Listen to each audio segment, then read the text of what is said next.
Hello and welcome back to my channel. I'm Bob the Bookerer and I am still very sweaty in this heat and somewhat struggling. It's funny, I keep on being like, right, I'm gonna go and like wash my hair again, I'm gonna like towel it down, I'm gonna make sure it's really dry and that I'm not like slimy or sweaty for any of these videos. There is literally not a time of the day where I am now not kind of constantly sheened and all of that. Fun times. So enjoy, everybody, and apologies for that. The amount of times I've been tempted to try and do like record these videos and like without wearing a top and like just sort of like making sure the camera is sort of very much neck upwards has been real, but nobody needs that. And yeah, anyway, so today today I wanted to talk a little bit about a book that I've reread recently that I hadn't read in a really long time. And just a little bit more about the idea of writing back. So firstly, I am talking about Wide Sargasso Sea by Jane Rhys. So just in terms of a bit of background to this, this is a sort of response in some ways. It's kind of a prequel to Jane Eyre by Charlotte Bronte. And in Jane Eyre, which I sort of reread recently for a book club, and then sort of thought, actually, I haven't reread, Wide Sargasso Sea in a really long time. The whole idea is that in Jane Eyre, we learn about Mr. Rochester's wife, who is kind of in an attic.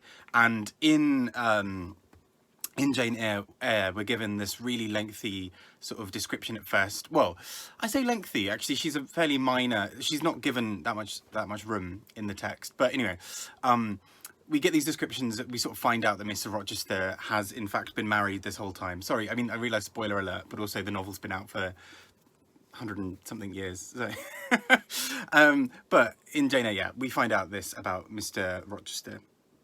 And in the book, that's meant to be a really shocking part to kind of give a bit of background to Mr. Rochester, perhaps explain some of his actions for why he's been so sort of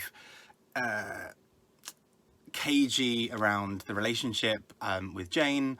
It's meant to kind of give a little bit of an indication about his past. My God, I'm really shiny. And it's meant to just sort of generally give us a bit more information and make us sort of see him as a little bit darker in some ways. But in the book, in Jane Eyre, what's really interesting is Mr. Rochester, and by all means, I know that many people will have different readings of this text than I will, but Mr. Rochester kind of gets away with it. In some ways he doesn't.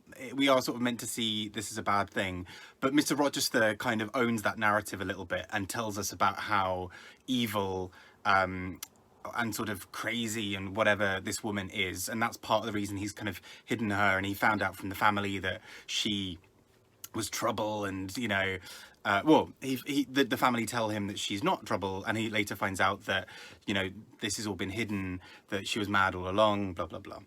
And so he's both punished for that in the sense that Jane obviously then can't marry him, and we're meant to sort of look down on him a bit as part of that. But also it's interesting because in the book itself, at least from my reading, and I may entirely be wrong, and I'm open to being challenged on this, but he also, it's sort of seen as a bit like, well, he married this woman, he didn't know she was crazy, and blah blah blah. And I think there is a little bit where he's kind of allowed to get away with it. And what's really interesting in Wide Sargasso Sea is a rewriting and a challenge of that very idea. And it is through this, with the rewriting and kind of coming back, that Jane Rhys manages to do some really quite incredible things, I think, with Wide Sargasso Sea. So we start off by not only fleshing out a little bit of the character's back history, because actually it's worth saying, in the book, in Jane Eyre, we're given a little bit of a description of what the life was like for Bertha, as we're introduced to her there. And we're kind of given a sort of bit of a potted history all through Mr. Rochester. And what's then really interesting is back in Wide Sargasso Sea, we get this real fleshed out life. She's no longer just the mad woman in the attic. She has a really rich history. We see a whole life. We see the tragedy of her younger life, where she sort of goes from being in a sort of somewhat richer family and sort of being sort of somewhat well off and having a few more issues. Then we see acts of violence. We see characters lose sort of a sense of sanity. We really see a lot of quite horrible things, and we see a fire. And this fire is really powerful and incredible in terms of how this is brought up in the book, because, you know, presuming that people reading Wide Sargasso Sea would be familiar with Jane Eyre, we know that there is quite a critical fire scene in that book, which is all about the house being burnt down, and particularly that fire having been created by who we know as Bertha, but who in Wide Sargasso Sea is Antoinette Cosway. And so this is also a really interesting thing, because we see the Antoinette behind the Bertha, essentially. We see who she was, we see some of her fears, we see how this first indication of fire, and us as an audience knowing Jane Eyre instantly start seeing this connection, and we start wondering when we're going to get to the moment, essentially. And that's what I think is firstly quite brilliant about this. It took me a little bit to get into this book. But what I did find really interesting with Wide Sargasso Sea is actually I hadn't remembered how much of it kind of comes from the perspective of Antoinette's husband, Mr. Rochester.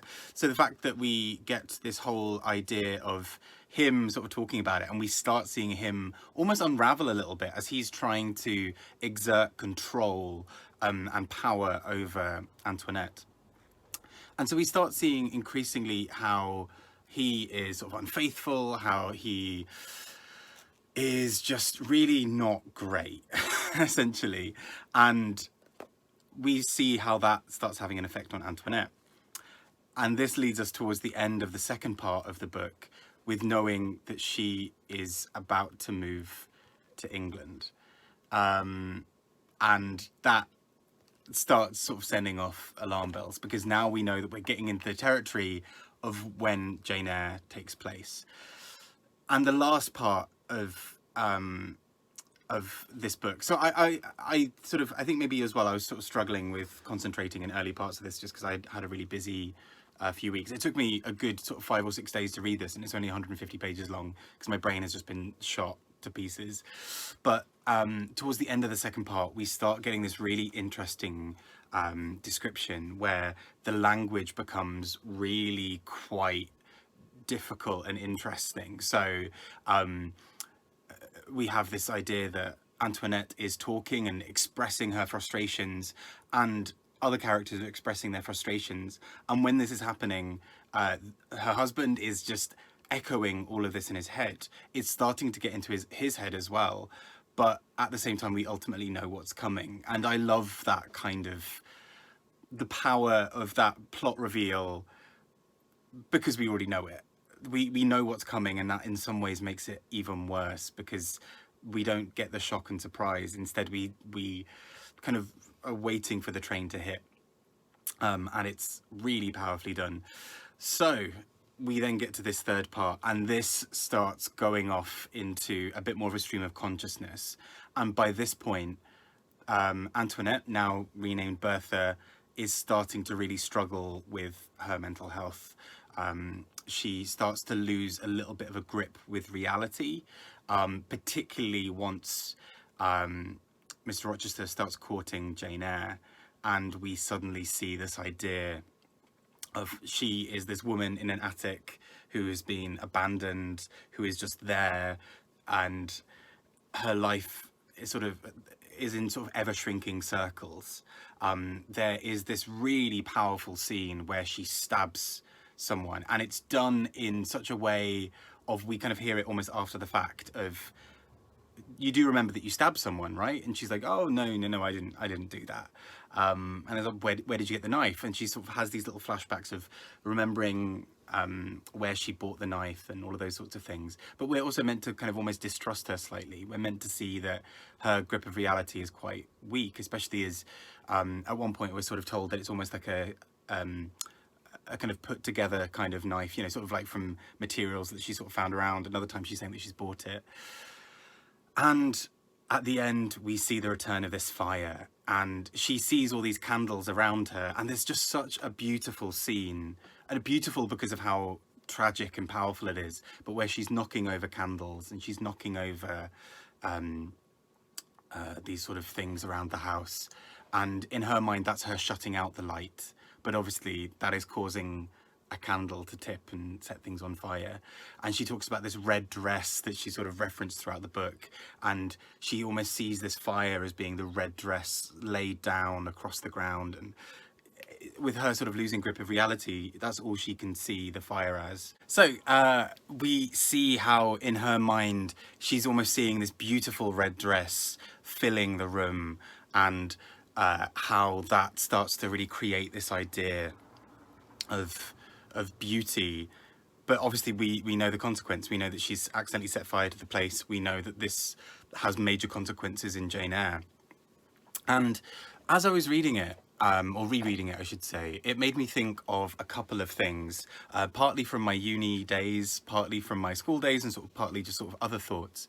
And so firstly was something that I studied a tiny bit at uni, in not nearly enough detail actually. I really want to go back and do more of this, but that was around post-colonial theory, and particularly one book, which is The Empire Writes Back, which is by Bill Ashcroft.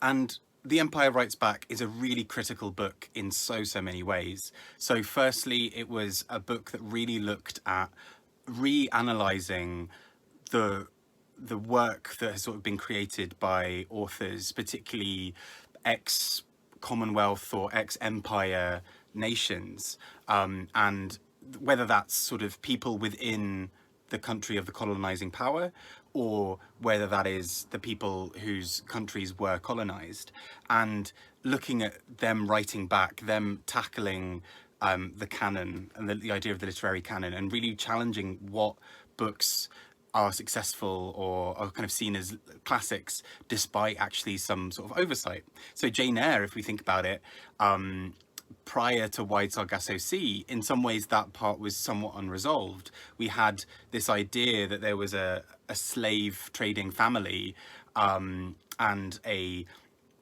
family who made a lot of money through that, but also, you know, exerted power in other ways, such as, you know, taking Antoinette, making her into Bertha and bringing her over to England and kind of keeping her confined. So those, you know, that is a massive change in terms of really thinking about how kind of the literary canon can be explored.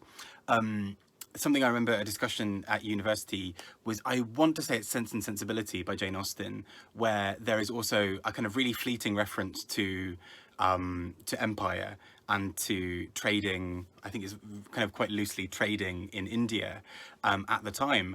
Obviously that would have also been a colonizing power, and it's kind of strange to kind of, once you sort of unpick it, to think actually, you know, so many classics, particularly from that time, from sort of Victorian classics, a lot of the characters in those books, even if not mentioned, directly benefit or are affected by empire and by colonization. The lives of wealthy characters we follow, a lot of when they talk about, you know, their impressive dowries or the wealth that they can bring to a family in things like Pride and Prejudice, a lot of that money we're not necessarily directly told about, but it's also worth noting that a lot of that money and power and influence may well have come from empire or from slave trading or from anything else. And so it's quite interesting once you start unpicking that. And in some ways that's what's really interesting about Wide Sargasso Sea, although it definitely, you know, addresses some of the colonization aspects of the time and of Jane Eyre, but it also really introduces us into something that is often kind of left out perhaps of some of those novels of that time, which is a real insight into what it would have looked like for the characters who were essentially the underclass in those circumstances. So although we may learn about the lives of working class people, of women, and sort of people who are otherwise marginalized in those societies, those are people who still sort of are in some kind of echelon of sort of power or influence or privilege. And we very rarely perhaps hear about the real rich lives of the people who were lower down the food chain at the time. And so that's really interesting. You know, we've got, for example, Jane Eyre learning, as the language is called in the book, Hindustani, and sort of was referred to at the time, in order to potentially go and do missionary work in India. Now, that for the time would have been seen as a really important thing, and Jane is largely convinced of the moral imperative of doing so, but more disagrees because of not wanting to go with a specific man and not wanting to sort of entertain the idea of being his husband, his wife. But actually, once you sort of dig down a little bit more deeply into that, it becomes quite a problematic idea. The idea that, again, a sort of, she's going to be a foreign missionary to you know, to essentially convert a country to Christianity, and especially converting a country that was part of the British Empire. And then we sort of see how there are many more levels and layers to this. It's worth noting, obviously, that, you know, many people at the time, many writers, would have, firstly, it would have been quite difficult for them to write about some of these issues without and still have their books published. So I'm not saying that Charlotte Bronte was like, la la la la la, this isn't happening, but it is worth thinking about actually. This almost is a kind of a blind spot in the book, and I think Wide Sargasso Sea does something really interesting to open up that conversation a little bit more. What was it like for a woman in Jamaica who was being moved to England to be someone's wife, to make money because the family maybe didn't have any? Also, we see about how the impact of slave trading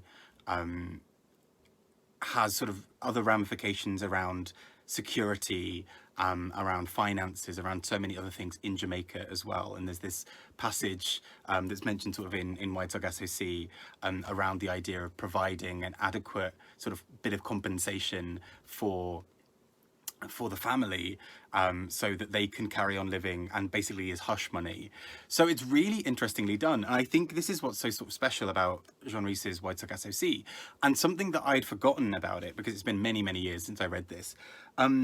It's also it's interesting to note that basically Jean Rhys took a really long time to finish the book. So although it's a very short book, she wrote a decent amount of it, but was sort of, I think something like the last 10 pages or something took her about 10 years to write, and that was very much with you know, sort of a friend sort of guiding her and sort of being there and trying to encourage her to do the final bit. And what a book. You know, it's so good that this book came out, and it changed Jean Rhys's kind of life a little bit. So she was sort of living in not quite poverty, I think, but in not really great conditions, and this gave her enough money at the end of her life to sort of live out her last years quite comfortably. But it's such an interesting book, and to think that this almost might not have happened had sort of somebody not guided her, I just think is fascinating. Such an interesting book. I'd love to hear your thoughts if you've had a chance to read it. I realise all of this sounds like I'm really like attacking Jane Eyre. I really enjoyed Jane Eyre as a book. I think, if anything, Wide Sargasso Sea makes the experience of Jane Eyre richer, because essentially we get an addendum, or kind of like an epilogue to the book, or a prequel that fleshes out some of the blind spots in a way that I think makes both really powerful to go side by side.